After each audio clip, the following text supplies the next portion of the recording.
ضمیر الدین احمد کی کہانی۔ پچھم سے چلی پوروا۔ لڑکے نے کاپی پر سے نظریں ہٹا کر بند دروازے کی طرف دیکھا جس کے پیچھے اس کا باپ کپڑے بدل رہا تھا۔ آئیں ابا، پوروا کسے کہتے ہیں؟ مگر جواب باورچی خانے میں سے آیا جہاں ماں ناشتے کے پراٹھے تل رہی تھی۔ پوروائی کو؟ یعنی وہ ہوا جو مشرق کی طرف سے چلتی ہے؟ نہیں، ماں نے پراٹھے توے پر سے بھگونے میں اتارتے ہوئے کہا، جو مشرق یعنی پورب کی طرف سے چلتی ہے۔ پورب، پوربا، پوروا، پوروائی، پورویا بھی کہتے ہیں۔ باپ دروازہ کھول کر قمیص کے بٹن بند کرتا دالان میں آیا، جہاں ایک گول میز کے گرد، جس پر پلاسٹک کا ایک میلا میز پوش بچھا ہوا تھا، ایک 3 ٹانگ کی اور 3 سالم کرسیاں پڑی ہوئی تھیں۔ ان میں سے ایک پر لڑکا بیٹھا ہوا تھا۔ اس کے سامنے میز پر کتابوں کا ایک بستہ کھلا پڑا تھا۔ وہ ایک کاپی پر جھکا کچھ لکھ رہا تھا۔ باپ نے بائیں آستین کا بٹن بند کرنے کے بعد پوچھا، کیوں؟ جملہ بنانا ہے۔ کیا جملہ بنایا؟ باپ نے بائیں ہاتھ سے دائیں آستین کا بٹن بند کر کے پوچھا۔ لڑکے نے کاپی آہستہ سے باپ کی طرف کھسکا دی۔ ہوا مشرق کی طرف سے چل رہی ہو تو اسے پوروا کہتے ہیں۔ باپ نے کاپی پر جھک کر پڑھا، یہ تو معنی ہوئے۔ پھر لڑکے نے سر کھجایا۔ ماں ایک پلیٹ میں ایک پراٹھا اور تھوڑا سا خاگینہ لے آئی اور پلیٹ لڑکے کے سامنے رکھ کر بولی، لکھو۔ لڑکا پھر کاپی پر جھک گیا۔ پوروا میں یہ تاثیر ہوتی ہے کہ اداس سے اداس شخص بھی تھوڑی دیر کے لیے خوش ہو جاتا ہے۔ اور لڑکے نے کاپی پر سے نظریں ہٹا کر ماں کی طرف دیکھا۔ ماں نے قدرے توقف کیا۔ اتنا کافی ہے، اور کاٹ دو۔ لڑکے نے اور کاٹ دیا۔ ماں تیزی سے باورچی خانے میں واپس چلی گئی جو دالان سے ملحق تھا اور جس کا دروازہ صحن میں کھلتا تھا۔ لڑکے نے کاپی بند کر کے بستے میں رکھی، بستہ بند کیا اور جلدی جلدی ناشتہ کرنے لگا۔ پھر اس نے باورچی خانے کے دروازے کے پاس صحن میں رکھی ٹنکی کا نل کھول کر کلی کی، الگنی پر لٹکی ہوئی تولیہ سے ہاتھ اور منہ پوچھا، بستہ گلے میں ڈالا۔ ماں سے کہا، شام کو دیر سے آؤں گا امی، ہاکی کا میچ ہے، اور خدا حافظ کہتا صحن کا دروازہ کھول کر باہر چلا گیا۔ تھوڑی دیر بعد بیوی ایک اور پلیٹ میں 2 پراٹھے اور رات کا بچا ہوا تھوڑا سا سالن لیے آئی۔ اس نے پلیٹ میاں کے سامنے رکھ دی، جو اب اس کرسی پر بیٹھا ہوا تھا جس پر پہلے بیٹا بیٹھا ہوا تھا۔ میاں نے پلیٹ کو گھورا۔ خوگینہ نہیں ہے، ایک ہی انڈا تھا۔ بیوی نے باورچی خانے کی طرف واپس جاتے ہوئے کہا، شام کو لیتی آؤں گی، آج تنخواہ کا دن ہے۔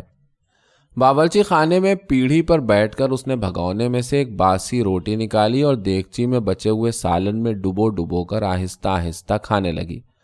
مگر 3-4 نوالے کھانے کے بعد اس نے باقی روٹی واپس بھگونے میں رکھ دی۔ تم نہیں کرو گی ناشتہ؟ میاں نے آخری نوالے سے پلیٹ صاف کرتے ہوئے پوچھا۔ کر لیا۔ بیوی نے کیتلی چولہے پر سے اتار کر اس میں سے کھولتا ہوا پانی چائے دانی میں انڈیلتے ہوئے کہا، کب؟ جب آپ نہا رہے تھے۔ میاں نے چائے کی پیالی میں چمچہ چلنے کی آواز سنی۔ چائے تو ملے گی یا؟ جواب میں بیوی تشتریوں پر رکھی چائے کی 2 پیالیاں لے آئی اور ایک میاں کے اور ایک اپنے سامنے رکھ کر ایک خالی کرسی پر بیٹھ گئی۔ میاں نے ایک گھونٹ لیا اور کلمے کی انگلی سے میز پوش پر پڑا ہوا دال کا ایک پیلا دھبا مٹانے لگا۔ بیوی نے بھی ایک گھونٹ لیا۔ دھو دوں گی۔ تھوڑی دیر دونوں گھونٹ گھونٹ چائے پیتے رہے۔ پھر میاں نے کہا، 2 دن سے یہی قمیص پہن رہا ہوں، دھو بھی بدلنا پڑے گا، کبھی وقت پر نہیں آتا۔ 2-1 قمیصیں تو گھر پر بھی دھل سکتی ہیں، کیوں نہیں؟ پیالی کا پیندا تشتری سے ٹکرایا، بلکہ ساری دھلائی گھر پر ہو سکتی ہے۔ میاں نے اس کے چہرے کی طرف دیکھا۔ ارے تم تو ناراض ہو گئیں۔ بیوی چپ رہی۔ میاں نے اس کا ایک ہاتھ اپنے ہاتھ میں لے لیا اور اسے سہلانے لگا۔ بیوی نے اپنا ہاتھ کھینچ لیا۔ میاں اٹھا اور جا کر اس کی کرسی کے پیچھے اس طرح کھڑا ہو گیا کہ اس کے بدن اور اس کی بیوی کی پیٹھ کے درمیان صرف کرسی کی پشت تھی۔ اس نے اپنی ہتھیلیاں بیوی کے زرد رخساروں پر رکھ دیں اور جھک کر ہونٹوں سے اس کے میلے بالوں کو چھوا۔ پھر اس نے اپنے دائیں ہاتھ کی انگلی بیوی کے بھچے ہوئے ہونٹوں پر پھیری اور پھر اس کے دونوں ہاتھ بیوی کے کھلے بالوں پر سے پھسلتے ہوئے اس کے کندھوں پر آئے اور کچھ دیر وہاں ٹھہرے رہنے کے بعد نیچے کی طرف سرکے۔ بیوی تیزی سے اٹھ کھڑی ہوئی۔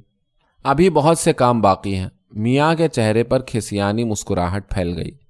برتن دھونے ہیں، بستر ٹھیک کرنے ہیں، نہانا ہے۔ میاں نے اس کے کندھے پر ہاتھ رکھ کر بیوی کو بٹھا دیا اور کرسی گھسیٹ کر اس کے پاس بیٹھ گیا۔ کیا ہوا؟ کچھ بھی نہیں، بیوی نے اپنے نیل پالش سے آری ناخنوں پر نظریں جما کر کہا۔ ادھر دیکھو۔ مگر بیوی نے اس کی طرف دیکھے بغیر کہا، یہ بھی کوئی وقت ہے؟ اور کل رات؟ سر میں درد ہو رہا تھا۔ میاں طنزیہ ہنسی ہنسا۔ بہانے کرنا تو کوئی تم سے سیکھے۔ بیوی نے چائے کی پیالیاں اٹھائیں اور باورچی خانے کی طرف چلی اور اس کے متحرک کولہے ساڑی کی اوٹ سے میاں سے چشمکیں کرتے ہوئے باورچی خانے کے سرمئی اندھیرے میں گم ہو گئے۔ وہ دکان سے اتری تو اس نے دیکھا کہ سڑک کے اس پار ایک کار آ کر رکی، جسے ایک شوفر چلا رہا تھا اور جس کی پچھلی سیٹ پر ایک شخص سیٹ کی پشت پر سر ٹکائے بیٹھا ہوا تھا۔ وہ ٹھٹکی۔ شوفر نے باہر آ کر پیچھے کا وہ دروازہ کھولا جو سڑک کی طرف تھا۔ وہ فٹ پاتھ پر لگے ہوئے پیڑ کی آڑ میں ہو گئی۔ پچھلی سیٹ پر بیٹھا ہوا شخص باہر آیا۔ لمبا قد، گیہواں رنگ، سوٹ اور ٹائی، جوتے چمکتے ہوئے۔ شوفر سے دو ایک باتیں کرنے کے بعد وہ شخص پاس کی ایک گلی میں چلا گیا اور شوفر پھر جا کر کار میں بیٹھ گیا۔ اس نے محسوس کیا کہ اس کا گلا سوکھ رہا ہے، پیر بھاری ہو گئے ہیں، ماتھے پر پسینے کا لیپ ہو رہا ہے۔ آنکھیں اپنے حلقوں سے نکل کر اس گلی میں جانا چاہتی ہیں جس میں وہ شخص گیا ہے۔ اس نے دو ایک بار تھوک نکلا، ماتھے پر ہاتھ پھیرا، سر پر ہاتھ پھیرا، ساڑی کا پلو شانے پر سے اٹھا کر سر پر ڈالا، پیڑ کی آڑ سے نکلی، سڑک پار کرنے کے لیے بڑھی مگر رک گئی۔ چند لمحے کار کو خالی خالی نظروں سے دیکھتی رہی، پھر جلدی سے سڑک پار کر کے کار کے پاس پہنچی اور شوفر سے کوئی 2 فٹ کے فاصلے پر ایسے رکی جیسے فیصلہ نہ کر پا رہی ہو کہ رکی رہے یا آگے بڑھ جائے۔ شوفر نے اسے سر سے پیر تک دیکھا۔ شاپنگ بیگ پر اس کی گرفت مضبوط ہو گئی اور وہ آہستہ آہستہ آگے بڑھی مگر 10-12 قدم چل کر واپس آ گئی۔ اس بار شوفر نے صرف اس کے چہرے پر نظر ڈالی۔ ایک لمبا سانس لے کر وہ کار کے بالکل قریب پہنچ گئی۔ یہ کون صاحب تھے؟ اس نے شوفر سے ایسے پوچھا جیسے کوئی راہ چلتا کسی دوسرے راہ چلتے سے راستہ یا وقت پوچھتا ہے۔ شوفر نے پھر اسے سر سے پیر تک دیکھا۔ ہمارے مہمان۔ آپ کے؟ ہاں، ہمارے صاحب کے، پاکستان سے آئے ہیں۔ وہ چند لمحے چپ کھڑی رہی۔ ان کا نام مسرور احمد ہے نا؟ شوفر سگریٹ سلگا رہا تھا۔ اس نے پھونک مار کر ماچس بجھائی اور بجھی ماچس کھڑکی کے باہر پھینکی جو اس کی چپل کے پاس آ کر گری۔ پتہ نہیں، صاحب تو قاضی جی کہتے ہیں۔ قاضی مسرور احمد، اس نے گویا اپنے آپ سے کہا۔ ان کا پورا نام قاضی مسرور احمد ہے شاید۔ اور وہ سامنے کے شیشے میں سے تنگ کپڑوں میں ملبوس ایک لڑکی کو کار کے سامنے سے گزرتا دیکھنے میں مصروف ہو گیا۔ پاس سے ایک کار گزری۔ اس نے دیکھا کہ کار ایک لڑکی چلا رہی ہے۔ اس کے پاس سامنے کی سیٹ پر ایک اور لڑکی بیٹھی ہے جس کے بال ہوا میں اڑ رہے ہیں اور پچھلی سیٹ پر ایک دبلا مرد اور ایک موٹی عورت۔ اس نے چپل سے ماچس کا جلا ہوا سرا ملا، شاپنگ بیگ کھول کر اس میں جھانکا، مڑی اور کار کے پیچھے سے ہوتی ہوئی کار کی دوسری طرف کپڑوں کی ایک دکان کے سامنے جا کر کھڑی ہو گئی۔ کچھ دیر بعد وہ اسی راستے شوفر کی طرف واپس آئی اور اس نے اس سے ایسے پوچھا جیسے کوئی بچہ کوئی ایسی فرمائش کر رہا ہو جس کے پوری ہونے کی اسے بہت کم امید ہو۔ ان کی بیگم صاحبہ بھی ساتھ ہیں؟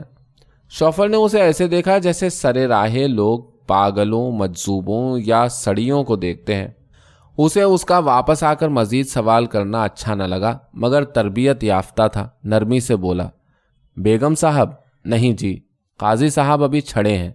اس نے جلدی سے شکریہ کہا، مڑ کر گلی پر نظر ڈالی اور ہلکے مگر تیز قدم اٹھاتی بس کے اڈے کی طرف چل دی۔ باپ فائلوں کا پلندہ لیے گھر میں داخل ہوا تو لڑکا میز پر بیٹھا ہوم ورک کر رہا تھا۔ اس نے پلندہ میز پر رکھ دیا اور ایک کرسی پر بیٹھ کر چاروں طرف نظریں دوڑائیں۔ امی کہاں ہیں تمہاری؟ نہا رہی ہیں۔ غسل خانے میں سے جو باورچی خانے سے ملک تھا چھل چھل کی آواز آئی۔ اس وقت؟ لڑکے نے کوئی جواب نہیں دیا۔ باپ کی نظر میز پوش کے پلاسٹک پر پڑی جو چمچم کر رہا تھا۔ دالان کا فرش اسے ایک دو جگہ سے گیلا نظر آیا، شاید دھویا گیا ہے، اس نے سوچا۔ صحن کا فرش بھی جگہ جگہ سے گیلا تھا۔ گھر میں صرف 3 کمرے تھے اور تینوں کے دروازے دالان میں کھلتے تھے۔ اس نے پہلے ایک دروازے پر نظر ڈالی، پھر دوسرے اور پھر تیسرے پر۔ تینوں صاف تھے اور جھاڑے پونچھے گئے تھے۔ اس نے اندازہ لگایا، بغیر شیڈ کا وہی ایک بلب عین میز کے اوپر لٹکا ہوا تھا اور اس پر بدستور گرد جمی ہوئی تھی، مگر پھر بھی اسے ایسا محسوس ہوا جیسے بلب زیادہ روشنی دے رہا ہو۔ چھل چھل کی آواز بند ہوئی۔ تھوڑی دیر بعد غسل خانے کا دروازہ کھلا اور بیوی دھانی رنگ کا کھڑا پاجامہ اور اسی رنگ کا کرتا پہنے سر سے تولیہ لپیٹے باہر آئی۔ بہت دیر ہو گئی آج، اس نے میاں کے پاس رک کر کہا۔ 6 بجے کی بس چھوٹ گئی تھی۔ اس کے بدن سے سگندھ کی لپٹیں اٹھ رہی تھیں۔ اس کے گالوں پر گلابی لالی پھیلی ہوئی تھی اور اس کی آنکھوں میں دالان کی چھت کا بلب قمقمے روشن کر رہا تھا۔ صبح نہیں نہائی تھی؟ میاں نے اس کے گالوں پر سے اپنی نظریں نوچتے ہوئے پوچھا۔ دیر ہو گئی تھی۔ وہ اس دروازے کی طرف بڑھی جس میں سے صبح میاں قمیص کے بٹن بند کرتا باہر آیا تھا، تو میاں نے کہا، 1 پیالی چائے ملے گی؟ ذرا بال سکھا لوں پھر۔ یہ کہہ کر وہ کمرے میں چلی گئی اور میاں نے کوٹ کی جیب سے سگریٹ کا پیکٹ اور ماچس کی ڈبیا نکالی اور سگریٹ سلگا کر کش لگانے لگا۔ لڑکے نے ہوم ورک ختم کیا اور کتاب، کاپی اور قلم اٹھا کر بیچ والے کمرے میں چلا گیا۔ میاں نے آخری کش لے کر سگریٹ کو جوتے سے مسلا اور اٹھا چاہتا تھا کہ بیوی کمرے سے باہر آئی۔ اس کے بال اب تولیہ کی قید سے آزاد اس کے شانوں پر بکھرے ہوئے تھے۔ سینے پر چنے ہوئے دوپٹے کی لہریں منجمد تھیں۔ اس کے ہاتھ میں گیلا تولیہ تھا جسے آنگن میں جا کر اس نے الگنی پر پھیلا دیا۔ پھر وہ باورچی خانے کی طرف بڑھی۔ امی، بیچ کے کمرے میں سے لڑکے کی آواز آئی۔ وہ رک گئی۔ کیا ہے منّے؟ بھوک لگی ہے؟ اچھا، اس نے کھانا نہیں کھایا ابھی تک؟ باپ نے پوچھا۔ ماں نے نفی میں جواب دیا۔ کیوں؟ اسکول سے آتے ہی چائے کے ساتھ 2 ٹوسٹ کھا لیے تھے، کہہ رہا تھا بھوک نہیں لگی ہے۔ لڑکا کمرے سے باہر آ گیا۔ امی کھانا؟ ہے منّے، ایسی بھی کیا بے صبری ہے، پہلے ابا کے لیے چائے بنا دوں پھر دوں گی۔ لڑکا پھر اپنے کمرے میں چلا گیا۔ ماں باورچی خانے میں چلی گئی اور باپ نے کرسی پر سے اٹھتے ہوئے کہا، رہنے دو۔ کیوں؟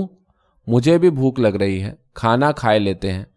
باورچی خانے سے کھڑپڑ کی آوازیں آنے لگیں۔ لڑکے نے ریڈیو آن کر دیا اور باپ کمرے میں جا کر کپڑے بدلنے لگا۔ کپڑے بدل کر غسل خانے میں گیا۔ اتنے میں ماں نے میز پر پہلے پلیٹیں لگائیں، پھر ایک پانی بھرا جگ اور 3 گلاس لا کر رکھے اور پھر کھانا لگایا۔ آؤ منّے، کھانا لگ گیا، اس نے بیچ والی کرسی پر بیٹھتے ہوئے کہا۔ لڑکا ریڈیو بند کر کے دالان میں آیا تو اس کی نظر میز کے وسط میں رکھی ہوئی قاب پر پڑی۔ آہا، آج تو پلاؤ پکا ہے۔ پلاؤ؟ میاں نے جو الگنی پر پھیلی گیلی تولیہ سے ہاتھ منہ پونچھ کر اب دالان میں تھا، پہلی کرسی پر بیٹھتے ہوئے قدرے حیرت سے کہا۔ بیوی نے اس کی طرف قاب بڑھائی۔ آج جلدی چھٹی مل گئی تھی، سوچا کوئی خاص چیز پکا لوں۔ میاں نے پہلے پلاؤ لیا، پھر اس پر رائتا ڈالا۔ ماں نے جو پلاؤ قاب میں رہ گیا تھا اس کا آدھے سے زیادہ حصہ لڑکے کی پلیٹ میں ڈالا اور باقی اپنی پلیٹ میں لے کر رائتے کا ڈونگا لڑکے کی طرف بڑھا دیا۔ لڑکے نے تھوڑا سا رائتا پلاؤ پر ڈالا اور پھر ڈونگا ماں کے سامنے رکھ دیا۔ اچھا بنا ہے، میاں نے پہلا نوالا کھانے کے بعد کہا۔ لڑکے کے نوالے بھرے منہ سے آواز آئی۔ ماں مسکرائی۔ جب کھانا ختم ہو گیا اور پلیٹیں وغیرہ ہٹا دی گئیں تو بیوی نے باورچی خانے سے لا کر پٹھے کا ایک ڈبہ میز پر رکھ دیا۔ واہ بھائی، میاں نے ڈبہ کھولتے ہوئے کہا، آج تو بقول شخص سے عیش ہو گئے، تنخواہ بڑی ہے کیا؟ اور اس نے ڈبے میں سے ایک گلاب جامن اٹھا لی۔ نہ کہیں، بیوی نے جھینپتے ہوئے کہا۔ منا کئی دن سے مٹھائی وٹھائی کر رہا تھا، سوچا لیتی چلوں۔ اس نے لڑکے سے کہا، لو۔ لڑکے نے ایک لڈو اٹھا لیا، باپ نے بھی ایک لڈو اٹھایا۔ ماں نے ہری برفی کا ایک ٹکڑا لیا، پھر لڑکے کا ہاتھ گلاب جامن کی طرف بڑھا، مگر گلاب جامن منہ میں ڈالنے سے پہلے اس نے کہا، امی سراج صاحب کہہ رہے تھے پروائی کی ایک تاثیر اور بھی ہوتی ہے۔ مجھے معلوم ہے، ماں نے آہستہ سے کہا۔ وہ کیا؟ باپ نے پوچھا۔ وہ کہہ رہے تھے جب پروائی چلتی ہے تو پرانی چوٹوں میں درد ہوتا ہے۔ سچ مچ؟